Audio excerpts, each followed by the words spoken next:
Okay, we're going to do a short training video here. I know that everyone knows how to take orders, but I wanted to go over a few things, and I want to try to establish a procedure that I want every customer order taker to try to follow. I've got the ag panel price list here. Hope you can see it.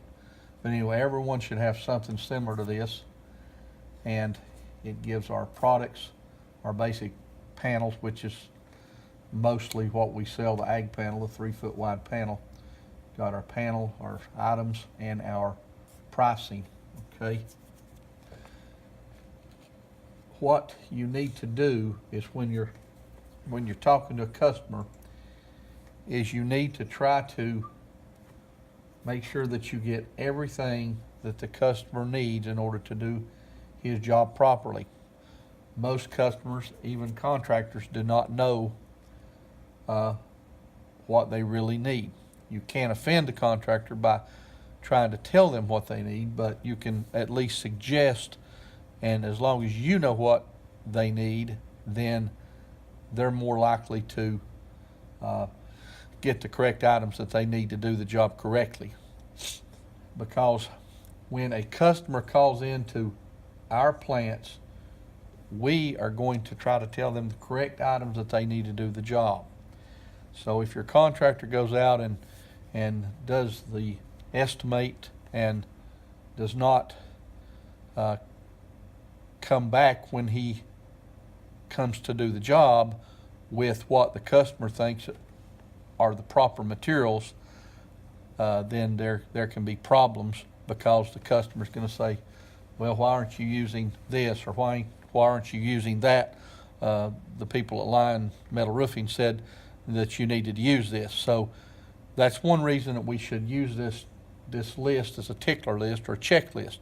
I even use this when I take an order. That way I don't have to rely on memory in order to make sure that I get 95% of the items that are needed to do the metal roof job correctly when they're doing an ag panel job. So what you want to do is, of course, the customer comes in and you're going to try to establish what they want. Typically it's going to be this type of panel, and so you're going to have all kinds of customers, as you already know, and some of them know kind of what they need, some of them don't have a clue, so forth. But anyway, the gist of what I'm trying to get you to understand here is, when you use this list and you just kind of go down it, you don't have to read it verbatim down the page, but when you get down to the end of this list, if you kind of check off each item that you do or do not need for a particular job,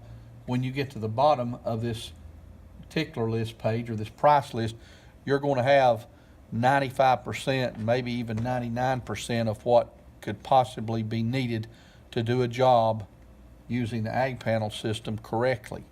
So what I usually do is I will look, and if the customer has a list of panels, then I'll just go ahead and say, okay, he needs some panels. So we'll go ahead and just check off, okay, we know that he needs some panels to do the roof with, and they'll tell you the various sizes, and hopefully they have a list. So if you just go down this list here, you're likely to get everything you need. So okay, you've got panels here, so we know we need panels to do the roof. Okay, we just come on down here, and you probably can't see this in the video here very well, but I can hold it up here a little closer to where all of you should have something that's similar to this at your shops that you can use. Doesn't have to be exactly like this, as long as it has all these items on it, or most of them. So you need panels for every roof. That goes without saying. Ridge cap.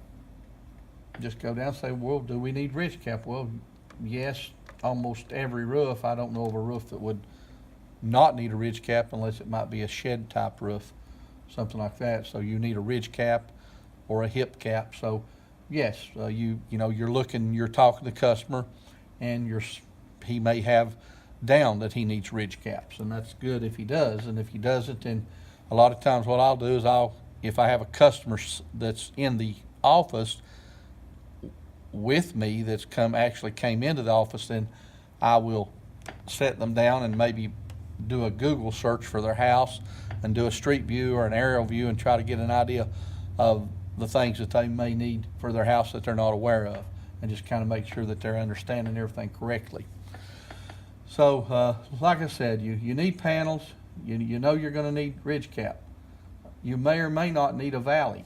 That depends on the job. So if you do, you check it. If you don't, just say perhaps on this job he doesn't have any valleys. Okay, don't check it. So he needs some corners, which are the rake or the outside corners. He's going to need some of those on almost every job except possibly a hip roof job. Let's just say on this particular job, okay, he needs some small outside corners to go up his rake edge, up the slope of the roof with. Okay, he doesn't really need rake because he's got corners to do his rake with. Okay, say if he has a transition, a slope change, a pitch change in the roof, then this is where one slope changes from a lower slope perhaps to a steeper slope on the roof. Let's just say, for example, on this roof that he does need some transition. He has a pitch change. Say he has a roof, and the roof comes up at a 212 pitch, and then it comes up at maybe a 512 pitch. That there is a transition or a pitch change. So let's say, for example, on this one that he needs some transition metal. Okay, check it off. All right. Does he need any sidewall or end wall flashing? Well, if he has a sidewall where the metal panels run into the side of the wall, and I'll give you some more examples of this, where these trims are used later, but the basic idea here is I'm trying to get everyone to understand to use this list to make sure that you get all the items that they need. Okay, let's say he may or may not need some sidewall. He may or may not need some end wall. If he has a chimney, he'll need sidewall, end wall, and the end wall probably. If he does not have a chimney, or a place where the has a dormers and things like this that would be places he would use sidewall and end wall. Let's just say he's got a chimney, so he's going to need he's going to need maybe a couple pieces of sidewall and a piece of end wall. So that gets his chimney took care of. Okay. Does he need drip edge flashing? Okay. In areas where you don't use gutter, most people are using a flashing. They use a drip edge flashing, and I don't know if we have a picture of it. I don't have a picture of it here anyway. We'll get on to that in another video. But just say they're going to use gutter and they don't want to use drip edge. Okay, don't mark it. So snow guard. If you're in Tennessee, Virginia, Carolinas, some people want the snow guards, the snow guard bar, 10-foot sections. You all probably know what that is. If they're in South Carolina, they're probably not going to want snow guard. If they're in Jamesville, they're probably not going to want snow guard. Hickory or Hildebrand, they're probably going to want it, I would think. But anyway, let's just say, okay, they need some snow guard. They need however much. It doesn't matter. We check it. So, okay, you don't need any J channel. That's typically for going around windows and doors and on buildings. And base guard, rack guard, that's also for post frame buildings. Items we'll go over later. Outer closures, okay. You can kind of say, okay, do we need any outer closures? And I've got listed here, they go at the top of the panel at transition, end wall, and unvented ridge cap. So kind of gives a little bit of a description where they go. So for purposes of this, you're going to need outer closures at your underneath your transition, underneath your ridge cap. You're usually going to be using vented closures, which are on down the sheet here. But there again, I'm not going to get too far off on all that, because the lesson here is to use a list, a particular list, to make sure you get all the items that are needed. But let's say, okay, we do need outer closures. Inner closures, they go underneath the panels at the eaves and low slope transitions. So some people sell them, some people don't. We really, to do a proper job, you should use them. I've gotten the habit of not selling them as much, but let's just say, okay, we do need them. They go under the panel at the bottom of the roof at the gutter edge and the eave edge. So let's say for this purpose of illustration, we're going to use them on this job. So ridge vent, okay, ridge vent goes under the ridge cap to allow hot air out to keep vermin and weather from getting in. So let's say, okay, we're going to need ridge vent in this job. Wood grip screws for metal roofing, 1.5 or 2 inch, okay? There's not you're going to need screws every time. 2 schools of thought. If you use 1.5 screws, you're screwing in the flat part of the panel, down in here. Some people screw it in the middle, some people screw it beside the rib. If you're screwing it in the flat, we don't suggest that, but if a contractor says this is the way I've did it, I've always did it, then don't try to argue with him. Just say, well, both ways work because the screws have a neoprene washer on them or a EPDM rubber washer, and supposed they're not going to leak unless you really get them in there really crooked or the washer deteriorates down the road. But anyway, you're going to need some screws. So let's just check screws. A retrofit pipe boot. Okay, if we got a conduit coming through the roof that is a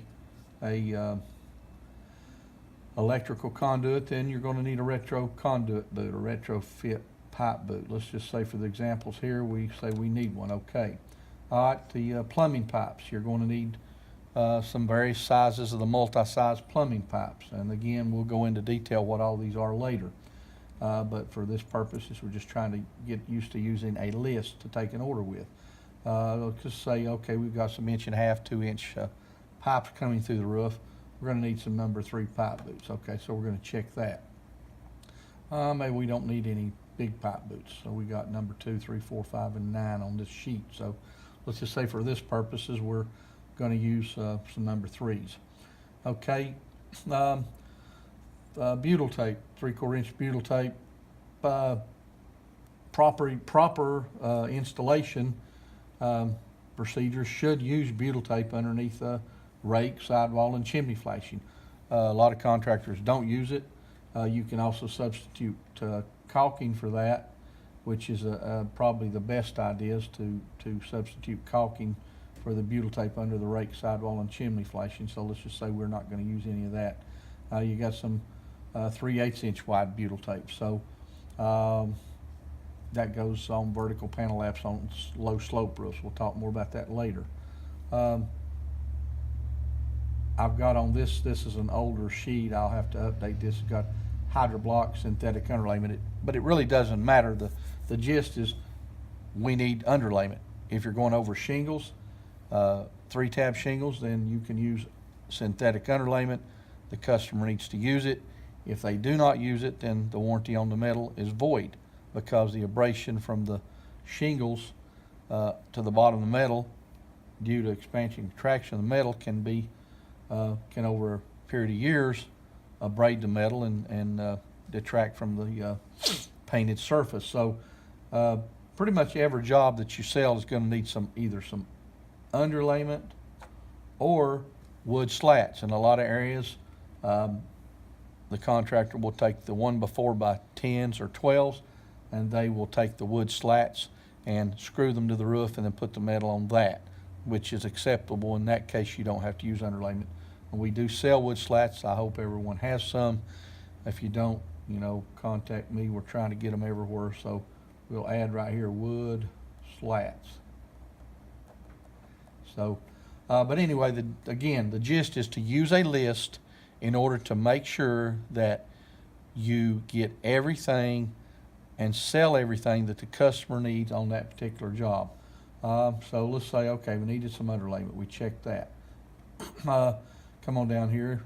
Do we need any caulking? The MPC Solar Seal 900.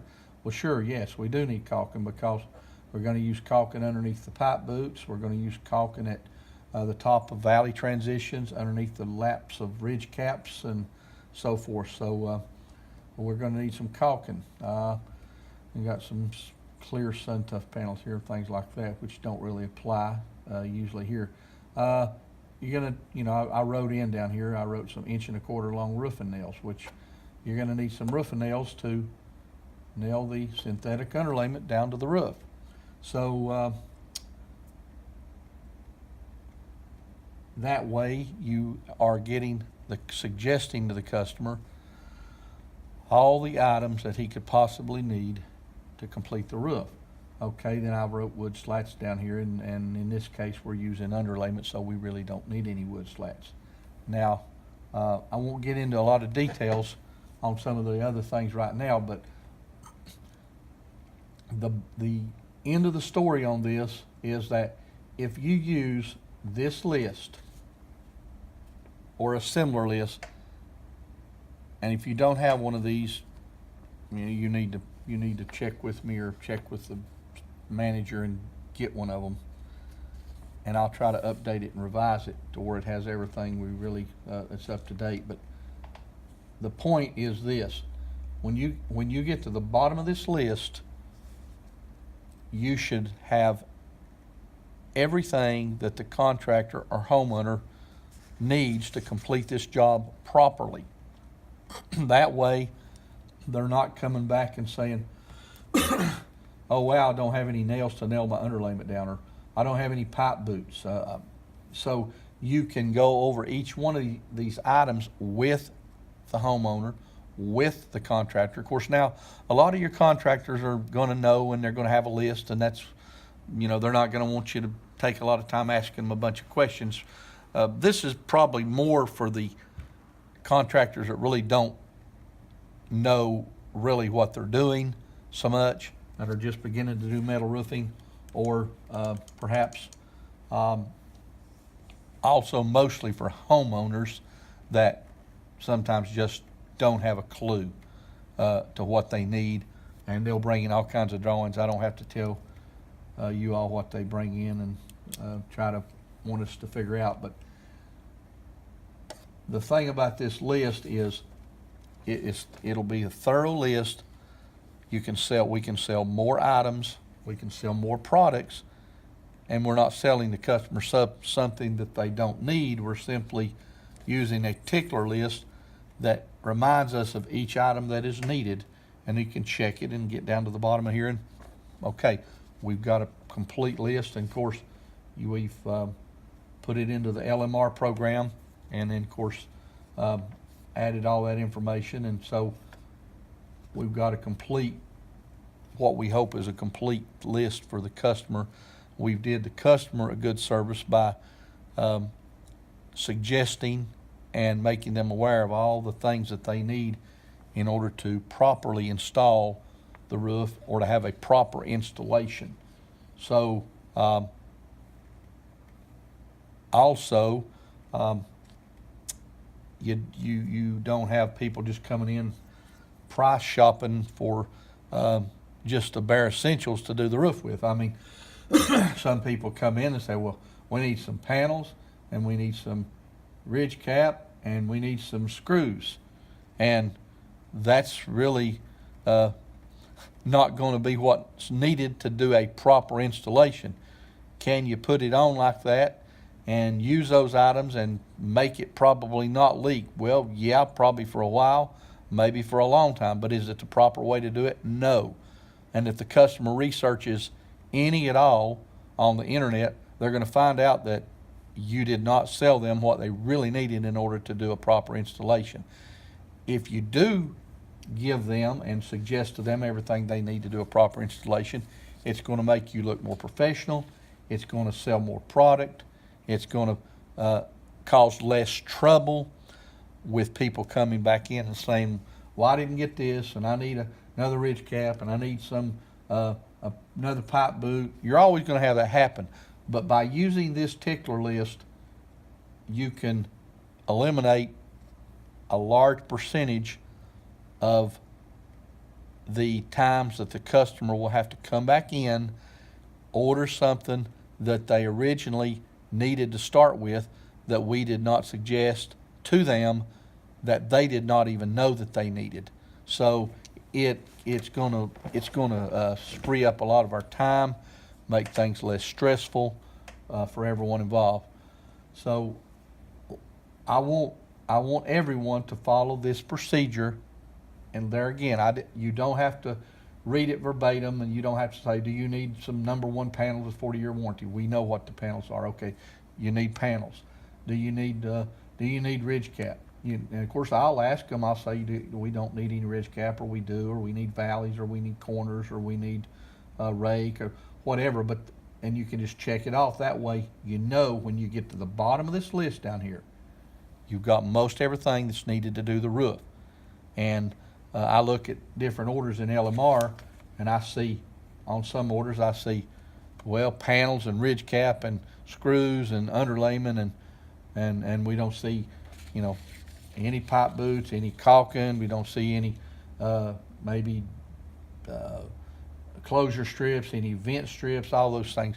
There's no way that could be a proper installation if you don't have those things. Now, if the customer says, this is what I want, I know what I want, and this is what I want, then don't argue with them, certainly, but at least take time to show them and explain to them why it's needed, what it's used for, and why it's a part of the roof.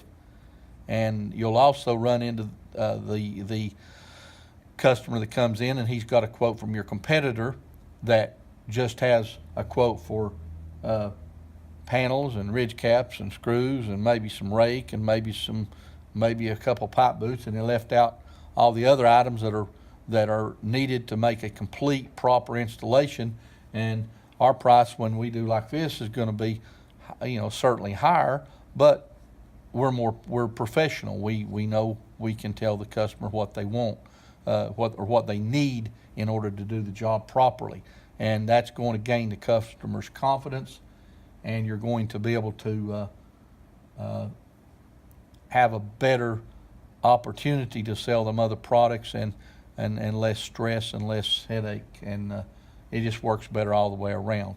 And it also keeps your shop people from having to go and pick up items that they've already picked for the order that were left off. It just creates a lot less work for everybody involved by doing it this way. So what I want you to do there again is use the tickler list, use the price list, or use your guide list, which is basically this. Everybody has this in all the locations. So I want everyone to follow this procedure. There again, it doesn't have to be read verbatim, but I do want you to use some type of list in order to ensure that you suggested to the customer all the items that are needed. And it doesn't take very long to do this. It takes a whole lot less time really to do this than it would if you're trying to remember and think of all the items, because most of you folks have not been doing this for 25 years, so naturally you don't know what all these items are. So you need some guidance, and it makes you look so much more professional. You feel more confident about being able to help the customer. You're not worried, scared. You don't have any anxiety over being able to help the customer with what they need. So I will be doing some more videos on a little more in depth. I send out a lot of emails, and they have links, and you should really be looking at those. And they have links to installation. They have links to a lot of things that are important. That'll make you more professional and make us be able to sell more product. And that's what we're in business for, is to sell as much product as we possibly can.